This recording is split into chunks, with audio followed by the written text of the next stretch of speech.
sing the operation to with the Khudong Chade Pakivsing Kanabo Honori. Kuki Kulu Tangana Labor, Konsa Kulgi Konzasing, Lajenadan Labor, Makan Biles, the Chief Minister Yunam Kemsan, Nagagi MLA Singluin, the Satuna Waba Tarabamit, Nagagi Miang Unakri, Kampopitistiki, Langlon Wafeda, Mahoi,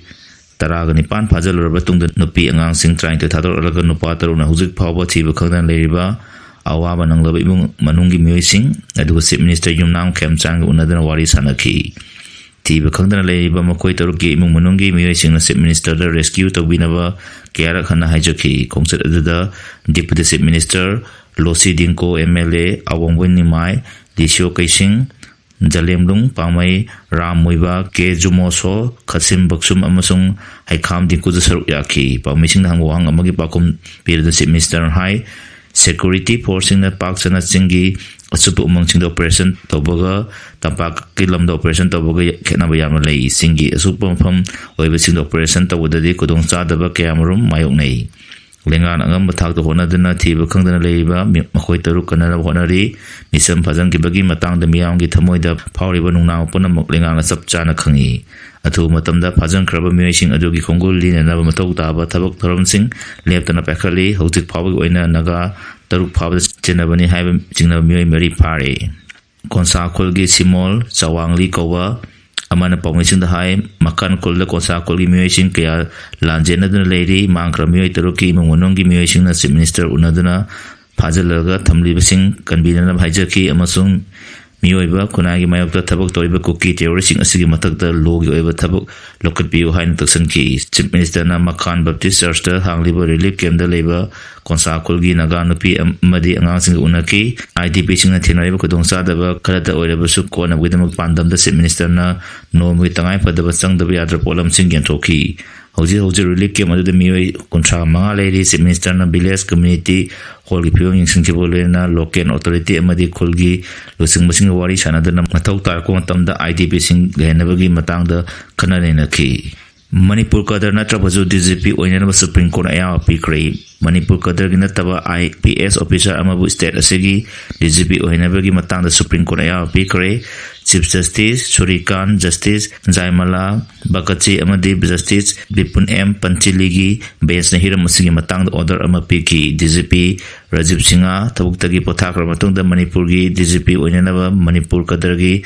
Matik Sab Officer Laitre Haina State Lengana Wakala Kramatung the Supreme Court Atopa Kadargi Officer Ama State Asig DGP Oinanaba Kangalakibani Additional Solicitor General Aishwarya Bhatti Amasung Solicitor General to Surna Kona Pungtoki Bagi Matung in the May Contrama Toida DGP Rajiv Singh Tabutaki Potaragani Sarang Pio Amadalay State Asida DGP Topuna Manipur Kadargi Matik Saba Officer Amata Tiba Pung de Hanasu Kona Pungtoki Tripuragi Kadargi IPS Officer Oiba Rajiv Singha Kumza Solisani Kulum de Gijun Anidagi Manipur DGP Unatau Purkibani Delhi Police na KCB Kangu Amagi Lusing Bataibangan ba Delhi dagi fare Mahana Haidorapur dagi Nomai Kaya Marung Kaksing dagi fare Kangleipa Communist Party KCB Kangu Amagi Chairman Taibangan ba Delhi Gimpam Amadagi Hantaka Delhi Police na fare Nesden Media da Pungtorapu Paugi Matung ina KCB Taibangan bagi Lusing Bahawism Delhi Allies Taibangan ba Delhi Police Special Cell Manipur Police Amasung Central Intelligence Agency gi apun Kangu Amana Zataki apun Operation Amada Mahako Phaba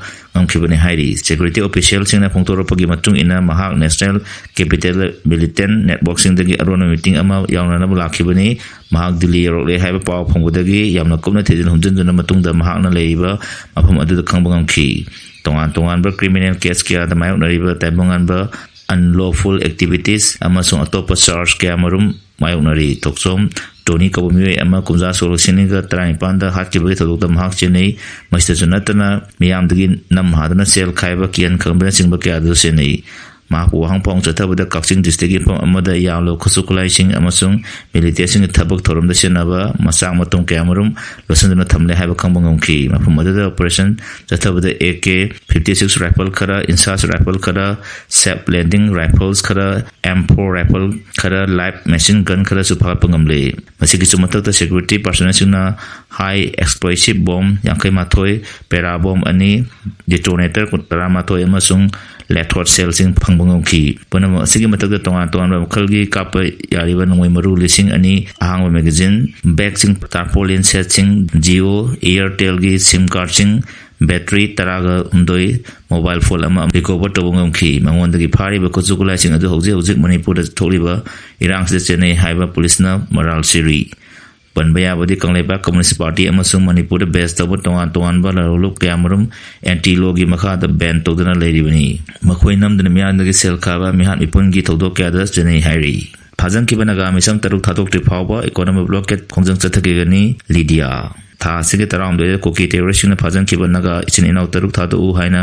United Naga Council gi miyang makha da sangsar iba matam kakta economic blockade achigi hena khongjang kangsan kre hiram asige mai lena kangla tomi village ki volunteer Lydia khongtor ke bedan numit taramangani churaba kogi singna phajang ki banaga ichin inau athuba thadok lo chathari ba economic blockade tori ba si phajang ki ba miyoi taruk adu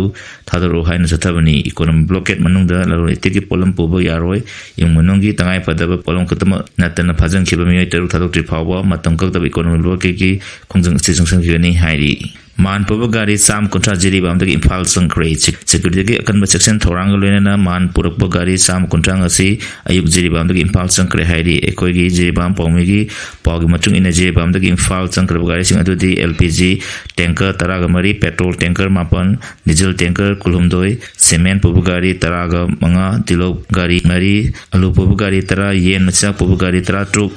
Yot pabu gari manga amati atei tongan polam pusalakpa gari sing yauri hojik pawada loaded truck nipuni to jiri bam da pandana lehauri